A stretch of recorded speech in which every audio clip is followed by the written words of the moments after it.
বুধবার দুপুর 3:30 নাগাদ উদয়পুর ইউথ ক্লাব জাতীয় সড়কের সামনে গাড়ি ও বাইকের সংঘর্ষে অল্পেতে প্রাণে রক্ষা বাইক চালক।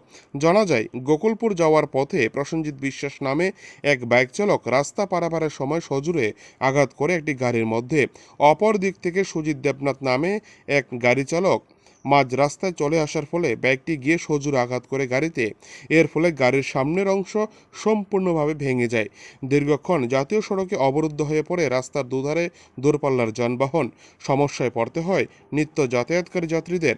পরে ট্রাফিক ও রাধাকিশোরপুর থানার পুলিশ যৌথভাবে উদ্যোগ নিয়ে রাস্তা থেকে রাস্তা গাড়ি ও বাইকটিকে রাস্তার ধারে নিয়ে আসে। পরে 20 মিনিটের সময়ের ব্যবধানে পুনরায় চালু হয় আগরতলা উদয়পুর জাতীয় সড়কে যান চলাচল। একের পর এক দুর্ঘটনা যেভাবে বেড়ে চলেছে উদয়পুরে, তাতে করে জাতীয় সড়কে চলাচল করতে গিয়ে সমস্যায় পড়েছে গাড়ি চালক থেকে শুরু করে দ্বিচক্রযানের চালক থেকে শুরু করে সাধারণ মানুষ। আমি নামায় যে আমি আসার সময় আমি সিগন্যাল দিয়ে এসে সাইন দিয়ে এসে যখন টান করছি সে 3 জায়গার ওভারটেক করে এসে আয়া সে আমার গাড়িতে আমার রাইট সাইডে লাগাই দিচ্ছে আর শুরুটা ডাইরেক্ট আয়া সেটা লাগাই দিচ্ছে। কি বাইক আসলো?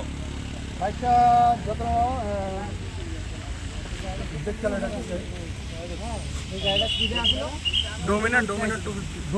Dominar bike. আপনার কি গাড়ি? আছে আমারটা সুইফট ডিজায়ার। আগরতলার দিকে আসার সময় সে 3 জায়গার ওভারটেক করে গিয়েছিল আমার রাইট সাইডে লাগাই দিচ্ছে। আপনার নাম? আমার নাম সুজিত দেবনাথ। আপনার গাড়ির নাম্বার? আমার গাড়ির নাম্বার TR03P0261। আপনি বাড়িতে যাচ্ছিলেন নাকি? আমি বাড়িতে যাচ্ছিলাম।